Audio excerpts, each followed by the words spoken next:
Apa itu warisan? Bagaimana pembagian warisan? Bolehkah warisan dibagi ketika hidup? Apa nama hibah? Apa itu wasiat? Assalamualaikum Ustaz. Waalaikumsalam warahmatullahi wabarakatuh. Saya mau tanya, ada orang tua masih hidup tapi dia membagi harta warisan kepada anaknya, namun ada satu anaknya tidak dia kasih karena sikit pun tak dia kasih. Gimana itu Pak Ustadz? Kalau dibagi waktu masih hidup namanya hibah. Kalau dibagi masih hidup tapi diserahkan sesudah mati namanya wasiat. Wasiat tak boleh lebih dari total sepertiga harta. Itu ruko yang ada di Batam, ku kasih untuk kau, tapi nanti sesudah aku mati. Apa namanya? Wasiat. Ternyata harga ruko itu 1 miliar. Harga ruko 1 miliar, warisan dia totalnya 2 miliar. Maka yang sah untuk si anak hanya 666 juta. Yang 1,3 mesti tetap dibagi kepada ahli dua. Kalau serahkan masih hidup, ambillah bulat-bulat, namanya hibah, tak ada batasannya. Kalau diserahkan setelah mati namanya wasiat. Dibagikan ketika hidup baru diserahkan setelah mati namanya wasiat. Adapun pembagian harta warisan sesudah mimda tema taya bawati. Jelas. Jadi ini kenapa pula masih hidup sudah bagi harta warisan? Inilah gara-gara tak mengaji. Makanya kalau ada acara pengajian, jangan lagi pengajian arisan judulnya. Sabar, tawakal. Pengajian arisan kita pada bulan Januari 2021 ini adalah tentang warisan. Apa itu warisan? Bagaimana pembagian warisan? Bolehkah warisan dibagi ketika hidup? Apa nama hibah? Apa itu wasiat? Supaya jangan salah kaprah. Ini banyak orang tua kalau udah cerita warisan, Bu, gimana masalah warisan? Jangan tanya warisan, aku belum mati lagi. Padahal setelah mati menyimpan warisan sama dengan bom atom, bom waktu yang akan meledak. Ini saya menduga bahwa si bapak ibu ini marah kepada anaknya yang satu ini, maka biar supaya jangan dapat dibaginya. Ini untuk kau, untuk kau. Adapun kau matilah kau tak dapat. Tak bisa. Maka kita kalau salah jangan salah 2 kali. Dulu salah kita karena tak mendidik dia. Dulu salah kita mengajar dia. Sekarang dia menjadi pemabuk, pecandu narkoba. Yang salah kita atau dia? Kita yang salah. Maka pembagian harta warisan hak dia ada pada harta kita, karena dia adalah anak kita. Dia tak pernah minta jadi anak kita, kita pun tak pernah minta dia jadi anak kita. Allah yang mengirimkan dia ke rahim ibu. Didik dia dengan baik. Kalau sudah dididik dengan baik tak juga baik. Takdir seperti Nabi Nuh punya anak Kan'an, tapi dia tetap punya jatah harta setelah kita meninggal. Bagilah menurut ilmu faraid pembagian harta warisan. Walakum nisfu ma taraka azwajukum illam yakul lahunna walad. Kamu suami dapat setengah harta istrimu kalau tak ada anak. Fa in kana lakum waladun falahunna rubu'u. Kalau kamu punya anak maka istri dapat 1/4, istri dapat 1/8. Fa in kana lahunna waladun falakumur rubu'u. Kalau ada anak suami dapat 1/4. Kalau tak ada anak suami dapat setengah. Istri dapat 1/4 kalau tak ada anak. Kalau ada anak, istri dapat 1/8. Anak laki-laki, lizakari mislu hazil unsayain. Anak laki-laki dapat 2 kali bagian anak perempuan. Jadi kalau anak perempuan 25 juta, anak laki-laki 50 juta. Karena laki-laki lebih besar tanggung jawabnya. Laki-laki membiayai nikah, laki-laki mengasih nafkah, laki-laki menjadi kepala rumah tangga, laki-laki mengasih mahar. Itulah maka laki-laki diberikan kelebihan, bukan karena Islam diskriminatif. Maka jelaskan nih kepada anak cucu kita, kalau tidak nanti kita akan salah, anak cucu kita akan salah, dan dia menjadi mengalir amal salah, bukan amal ya. Apakah kalau lagi haid boleh baca Quran melalui aplikasi di handphone? Orang yang sedang menstruasi, maaf, beribu maaf, tak boleh megang Quran, tak boleh bawa Quran, tak boleh baca Quran, tak boleh masuk masjid, tak boleh sholat, tak boleh tawaf, tak boleh puasa. 7 menurut fikih Islam wa adillatuh Syekh Wahbah Zuhaili. Tak boleh megang Quran, tak boleh bawa Quran, tak boleh baca Quran, tak boleh masuk masjid, tak boleh sholat, tak boleh tawaf, tak boleh puasa. Itu mazhab yang saya pakai. Lalu Pak Ustadz, kalau baca Quran melalui aplikasi, membaca Quran bagi perempuan yang haid boleh dua catatan pengecualian. Pertama, dia hafal Quran. Orang hafal Quran paling tidak mengulangi hafalannya satu hari 2 juz. Kalau tak diulangi 2 juz hilang. Maka ibu yang punya anak hafal Quran, berarti satu hari 2 juz mengalir pahala untuk ibu, baik hidup maupun mati. Lalu kemudian 1 bulan 2 kali khatam, setahun 24 kali khatam. Beruntungnya punya anak hafal Quran. Mudah-mudahan anak kita hafal Quran. Hafal Quran anak gadis kita, dia mengulang satu hari 2 juz, dia boleh mengulang an zahri qalbin, dalam hati. Maka nanti kalau ibu nampak ada anak ibu, diam aja. Itu dia sedang ngulang hafalan. Kalau dia hafal Quran. Kalau tak hafal, tak tahulah tak hafal dia. Yang kedua, guru boleh membaca walaupun sedang haid, tapi ayatnya potong-potong. Guru tahfiz di pesantren. Anak-anak baca ya. Innallaha la yastahi ayyat riba, potong-potong, dibacanya pangkal. Silakan baca. Innallaha la yastahi ayyat masalam faham. Tak boleh dia baca normal macam orang yang sedang dalam keadaan suci, karena Quran itu suci sedangkan dia dalam keadaan haid, dalam keadaan kotor secara spiritual, bukan secara zohir. Karena perempuan itu tetap bersih tapi tidak suci. Bersih tubuh, sama macam maaf orang junub, badannya bersih tapi tidak suci menurut pandangan hakikat. Ini yang paling penting dipahami. Samakah pahala baca Quran melalui smartphone? Baca Quran di dinding, ada tertulis di situ dinding, masuk masjid. Ya ayyuhalladzina amanu taqullaha wal tanzur nafsum ma qaddamat lighad. Baca Quran di dinding. Yang satu lagi baca Quran di handphone. Kutiba alaikumul qitalu fil qatla al-hurru bil hurri wal 'abdu bil 'abdi wal unsa bil unsa. Yang satu lagi melihat mushaf Al-Quran.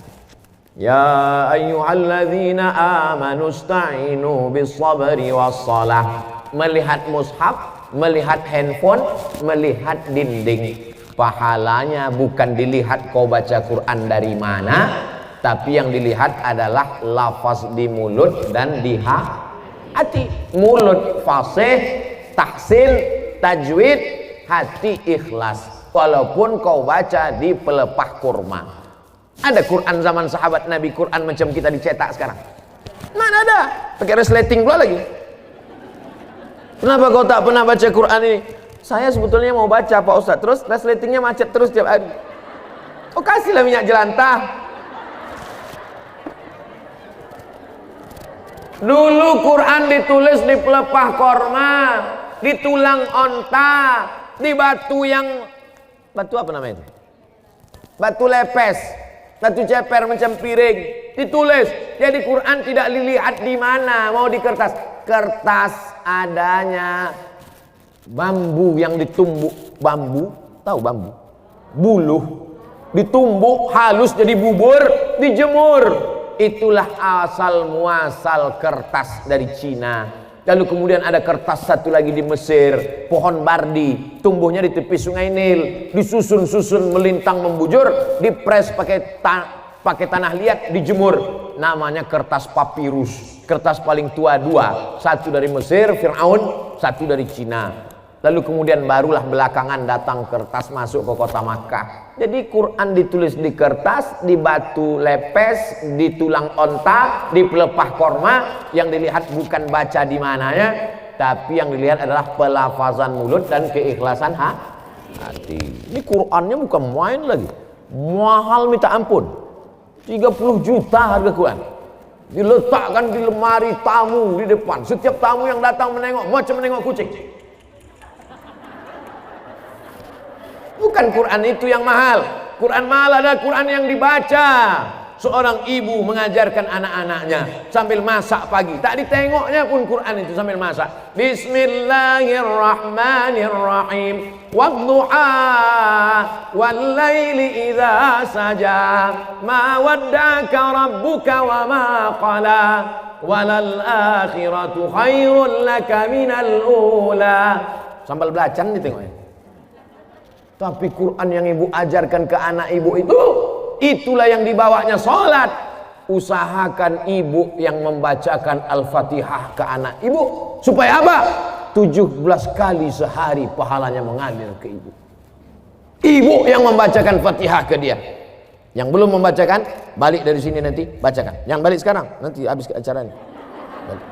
Nak, baca Fatihah nak. Bismillahirrahmanirrahim. Itu hanya kurang halus sedikit. Bismillahirrahmanirrahim. Alhamdulillahi rabbil alamin. Rohnya kurang tebal sedikit, luruskan bacaannya. Kapan kelingking ibu masuk ke celah kakinya saat mengajarkan dia berwudu, masuk air ke celah kaki? Kapan ujung jari ibu masuk ke celah telinganya saat mengajarkan berwudu? Kapan mulut ibu mengajarkan? Kapan tapak tangan ibu memegang pundaknya, rata pundakmu nak? Jangan kepala kau macam menengok kuda jantan, menengok kuda betina. Jangan kepala kau ni menunduk macam menengok rumput, rata nak. Kelak kita semua inilah yang akan dia kenang. Al-madrasatul ula. Ibu adalah sekolahnya yang pertama.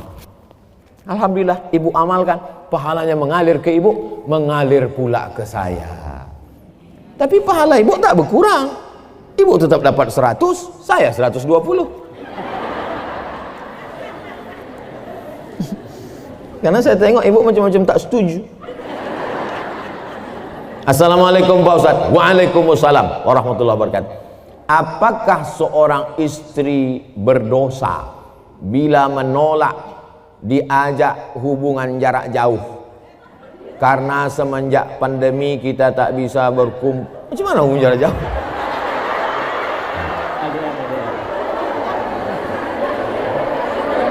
LDR. Apa arti LDR itu? Long distance relationship. Wah, macam ABG pula Ustaz.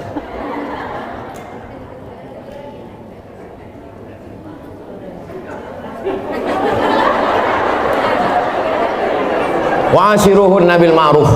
Dulu waktu akad nikah, suami ibu disuruh Pak Kua membaca ayat. Baca ini, wa'ashiruhun nabil ma'ruf. Berhubungan baiklah kamu dengan dia dengan cara ma'ruf. Ma'ruf diambil dari kata urf. Urf artinya baik menurut syariat Islam, menurut Quran, menurut sunnah, menurut kebiasaan. Maka selama tidak bertentangan dengan Quran, dengan sunnah, menurut kebiasaan, maka hubungan itu ma'ruf. Hubungan itu baik. Tapi kalau bertentangan maka tidak baik. Baik dan tak baik standarnya bukan akal. Baik dan tak baik itu dalam Islam standarnya adalah Quran dan sunnah Rasulullah Sallallahu Alaihi Wasallam. Saya mau tanya, apa hukumnya menikah dengan wali tapi bukan dari ayah, abang atau adik laki-laki? Lalu dengan apa kau nikah? La nikaha, tidak sah nikah illa biwaliin, kecuali dengan wali. Wali itu siapa? Ayah, tak ada ayah. Datuk, tak ada datuk. Abang, tak ada abang. Adik laki-laki, tak ada adik laki-laki. Abang ayah laki-laki, tak ada abang ayah laki-laki. Adik ayah laki-laki, tak ada adik ayah laki-laki. Saudara punya abang ayah tu punya anak laki-laki. Sampai begitu. Perwalian itu ada orang, tapi insya Allah yang enam itu adalah, kecuali dia disapu angin puting beliung hilang semua. Andai dia anak yang ditemukan dalam kardus, namanya binti kardus, tak ada walinya, macam mana? Fasultanu waliyun man la waliyalaha. maka sultan menjadi wali bagi orang yang tak punya wali. Siapalah wali orang perempuan di Batam kalau tak ada walinya? Sultan Kerajaan Riau Lingga. Sultan Kerajaan Riau Lingga sudah menyerahkan kekuasaan kepada Presiden Soekarno. Lalu Presiden Soekarno membuat satu departemen untuk agama, namanya Kementerian Agama. Maka Kementerian Agama lah yang menerima sultan. Lalu Menteri Agama tak sanggup turun ke Kemenak Kanwil Provinsi. Kemenak Kanwil Provinsi turun ke kota. Kota turun ke kecamatan. Itulah maka kepala kantor urusan agama tak ada perempuan. Ada kepala KUA perempuan. Kenapa? Karena KUA akan menjadi wali bagi perempuan yang tak punya. Nah, ini ke depan nanti bisa jadi kepala KUA perempuan. Dia tak ngerti sejarahnya. Karena KUA akan menjadi wali bagi perempuan yang tak punya wali. Fasultanu waliyun man la waliyalaha. Memang satu sisi Pak KUA itu sebagai pegawai pencatat pernikahan. Tapi ada dalam beberapa kasus dia bisa nanti menjadi wali pada saat perempuan itu tidak ada wali. Kalau sudah terjadi macam mana Pak Ustadz? Diulang akad nikah. Balik anak gadis kita membawa lakinya, hilang seminggu, pulang-pulang berbadan 2. Balik dia ke rumah. Mak, ini lakiku katanya. Kapan kau nikah? Aku pergi nikah kemarin. Wali kau siapa? Udah ku beli wali katanya. Enak aja sekarang, lu tak belajar, jahil. Jangan karena takut kepada orang, diulang akad nikahnya balik, cari walinya yang 6 tadi, lalu diulang. Aku nikahkan engkau dengan anakku dengan mahar, aku nikahkan engkau dengan cucuku dengan mahar, ku nikahkan engkau dengan adikku, ku nikahkan dengan keponakanku dengan mahar sebentuk cincin emas tunai. Sah. Diulang balik. Lalu perbuatan dia dari mulai dia nikah tak jelas ke nikah yang jelas ini zina. Nauzubillah. Selamatkanlah anak-anak gadis kami ya Allah. Assalamualaikum Ustaz. Waalaikumsalam warahmatullahi wabarakatuh. Apa mazhab itu Pak Ustaz? Mazhab diambil dari kata zahaba. Zahaba artinya jalan. Mazhab adalah jalan. Kalau orang mau pergi ke Batam, ada jalannya naik pesawat. Kemarin saya naik pesawat, pesawatnya perempuan. Citylink. Asik berpantun aja dia di atas. Awak takut jatuh, dia berpantun. Ada pula yang datang ke Batam ini naik kapal. Bukan Titanic, kapal jelati. Nah, macam-macam. Jadi mazhab adalah jalan untuk sampai kepada tujuan. Maka untuk sampai kepada tujuan ibadah yang benar, ada rukun, ada syarat, ada wajib, ada sunat, ada makruh, ada mubah. Maka ulama menyusun. Maka ulama yang menyusun jalan itu disebut dengan mazhab Hanafi, disusun oleh Imam Abu Hanifah. Mazhab Maliki disusun oleh Imam Malik bin Anas. Mazhab Syafi'i disusun oleh Muhammad bin Idris. Mazhab Hambali disusun oleh Imam Ahmad bin Hambal. Saya menempuh jalan yang dibuat oleh Imam Syafi'i. Kenapa Ustaz pakai mazhab Syafi'i? Dulu di pesantren pakai mazhab Syafi'i. Pergi ke Mesir, di Mesir kalau kita sekolah Bu, dibuat itu nama Abdul Somad, jinsiyah, nationality, dari negara mana? Indonesia. Mazhabnya apa? Buat mazhab Syafi'i. Datang kawan saya dari Jawa Timur, dibuatnya Hanafi. Kok kenapa kau pilih mazhab Hanafi? Senyum dia. Kenapa kau pilih Hanafi? Bukunya tipis-tipis gitu. Ada orang yang jadi ustadz juga sekarang, kawan saya. Tak boleh sebut nama, menjaga kode etik. Apa benar jika kita belajar dengan seorang guru yang kita tidak tahu mazhabnya, kita tidak bakal masuk surga? Mayoritas Asia Tenggara, Indonesia, Malaysia, Brunei Darussalam, Patani Thailand Selatan, Moro Filipina, Singapura, mayoritas kita ini bermazhab Syafi'i. Jadi kalau ada orang mengatakan, Pak, mazhab Bapak apa? Saya tidak bermazhab, saya langsung ke Quran dan Sunnah. Berarti dia imam mazhab yang kelima. Nama Bapak siapa? Imam S. Arifin.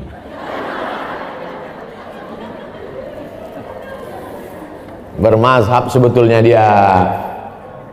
Mana ada orang tak bermazhab di dunia ini? Imam As-Suyuti, hafalan hadisnya, hafiztu mi'atai alfa hadis. Aku hafal 200.000 hadis. 200.000 hadis dia hafal. Hafalan Qur'annya, tafsirnya aja 2 biji. Satu tafsir Jalalain, satu tafsir Ad-Durrul Mansur fit tafsir bil Ma'sur. Kitabnya berapa? Ada murid dia, namanya Imam Ad-Daudi. Kata Imam Ad-Daudi, guruku Imam Suyuti itu kitabnya 500 kitab. Abdul Somad di Batamnya aja 500. Tapi satu judul. Dia 500 judul kitabnya. Tapi di ujung namanya Jalaluddin Abdurrahman As-Suyuti Asy-Syafi'i. Ulama selevel itu tetap pakai mazhab. Lalu ente siapa? Tak bermazhab. Sementara beliau mengajarkan akhlak mulia berpedoman dengan Al-Quran dan hadis. Bermazhab dia. Kalau tak bermazhab dia, nanti kita datang diam-diam tanya, kau diam-diam apa mazhab? Aku sebetulnya mazhab, cuman aku segan. Bermazhab, apa tak bermazhab? Assalamualaikum Pak Ustaz. Waalaikumsalam. Apakah koperasi itu riba? Kumpullah duit ibu 1.000.000,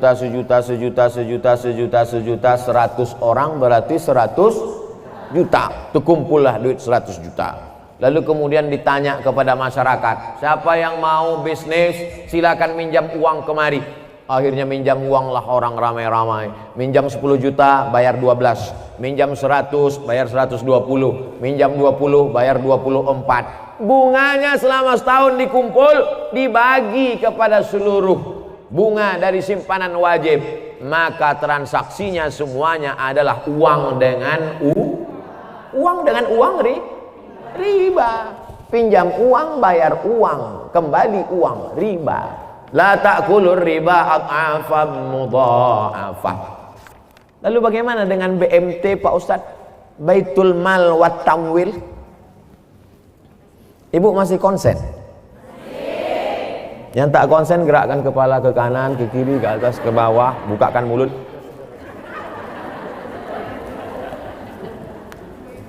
Ini koperasi, ini Baitul Mal. Udah jelas? Koperasi Baitul Mal, koperasi Baitul Mal. Datanglah saya ke koperasi. Assalamualaikum koperasi, selamat siang. Koperasi, bisa aku minjam duit koperasi? Berapa Pak? 200 juta mau beli mobil. Bisa, bayarnya nanti 250. Berarti akadnya uang dengan uang.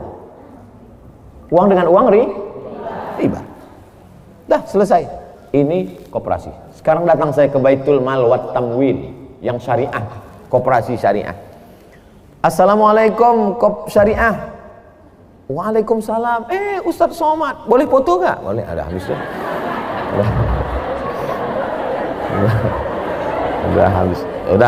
Udah habis basa-basi cerita. Apa tujuan nih Pak Ustadz? Apa tujuan Pak Ustadz? Saya mau beli mobil. Berapa harganya Pak Ustadz? 200 juta. Bisa tak minjam duit? Mohon maaf Pak Ustadz, minjam duit tak bisa. Walaupun kita udah foto, tak bisa. Jadi macam mana? Datanglah Baitul Mal wal Tamwil. Di mana mobilnya Pak Ustadz? Mobilnya ada di dekat Masjid Agung. Pergilah orang BMT ini membeli mobil itu. Dibelinya lah mobil itu secara cash. Setelah dibelinya mobil itu secara cash, dijualnya kepada saya secara cicil. Maka akad saya dengan BMT uang dengan mobil, uang dengan uang riba, uang dengan barang. Bisa buka handphonenya semua? Silakan buka. Setelah buka handphone, buka Google. Sudah? Setelah buka Google, tulis di situ SOMADMOROCC O. Sudah? Saya ulang sekali lagi. Sudah buka Google? S O M A D M O R O C C O. Sudah? Spasi. Sudah spasi? Kredit. K R E D I T. Kredit. Enter. Sudah? Langsung posting yang paling atas, Somad Maroko Blogspot Kredit, langsung postingkan ke Facebook. Share ke kawan-kawan. Sudah? Tak tahu cara men-share? Nah, sekarang ku ajari.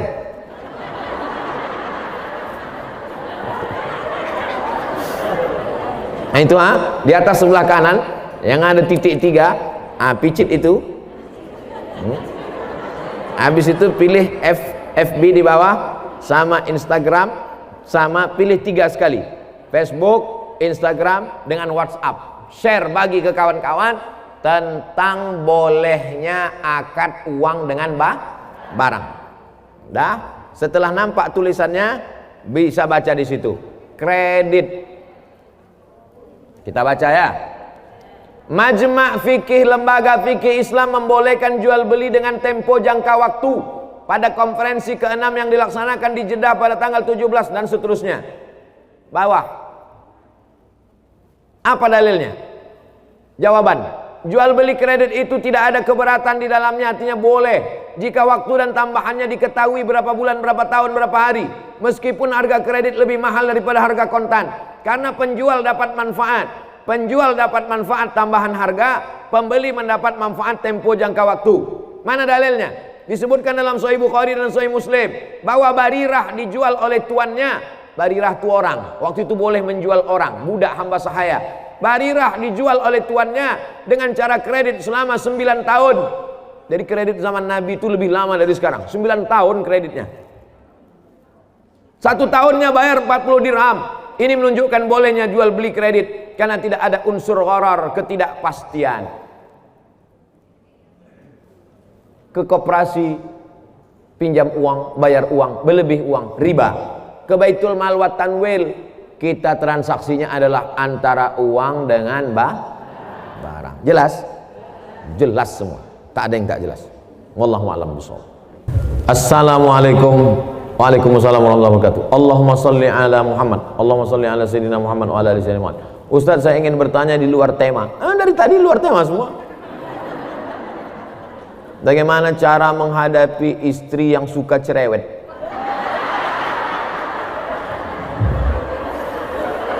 Jadi ibu dengarkan baik-baik ya. Saya jumpa dengan Habib Ali Ba'agil. Kata Habib nih cerita, ada di Yaman itu sumur tua. Jadi di sumur ini ada jin. Di dalam sumur ini ada jin. Suatu hari menimba airlah ibu-ibu. Menimba air, rupanya timba ini terlalu berat. Ibu ini pula orangnya slim. Akhirnya tertarik timba itu, jatuh dia ke dalam. Masuk dia ke dalam sumur itu. Lalu kemudian datanglah suaminya mencari. Dicari-carinya, ditengoknya, ada tanda-tanda kalau bininya masuk ke dalam sumur. Akhirnya diulurkannya tali. Diulurkannya tali timba, ditariknya. Maksudnya mau menyelamatkan istrinya tadi. Naik jin. Naik jin juga. Akulah penghuni sumur ini. Ditanya sama suami tadi, kenapa kau naik? Aku tak tahan direpeti bini kau di dalamnya. Kau kok tahan kali? Aku baru 2 menit udah pokak telingaku dalamnya. Jadi rupanya jin-jin itu pun tak tahan juga. Itu sanadnya dari Habib Ali Ba'agil. Dia cerita ke saya. Saya tak tahu udah cerita itu dari mana. Kalau mau tahu tanyalah ke dia. Jadi kalau ada perempuan-perempuan ini merepet, Repetnya itu ada dua, repet positif dan repet negatif. Jadi kalau ibu-ibu masih merepet, kenapa abang pulang terlambat, abang pulang pergi sama siapa, jalan sama siapa, itu positif apa negatif? Dia mau menyelamatkan bapak supaya jangan habis waktu nongkrong di kedai kopi. Dia mau menyelamatkan supaya duit tak habis sama kawan-kawan sehingga tak bisa membayar anak sekolah. Dia ingin supaya bapak mendirepetnya, abang kenapa tak sembahyang, nanti abang kalau tak sembahyang ku campakkan ke sungai. Takkan sampai hatinya. Dia baik. Kedua, dia merepet itu ada sebabnya. Betul? Betul. Tapi kalau sudah lengkap 5, sudah dikasih makan, sudah dikasih pakaian, sudah dikasih tempat tinggal, sudah dikasih pendidikan, sudah dikasih perhatian, merepet juga dia. Tanya dia baik-baik, kau ini sebetulnya dulu nikah sama aku ini dipaksa sama ayahmu atau gimana? Jadi repetnya itu ada positif, ada negatif. Selama ibu masih merepet dengan anak ibu, kau pergi kemana sama siapa, jalan pulang jam berapa, kenapa jilbabmu tak panjang, kenapa rokmu pendek, kenapa ini koyak, kenapa pinggangmu kau ikat pakai tali jemuran, kenapa? Selama ibu masih merepet, insya Allah selamatlah anak-anak kita, insya Allah. Selagi ibu masih bisa merepet, merepetlah bu. Siap merepet, takbir. Repet teruskan. Baik, terima kasih.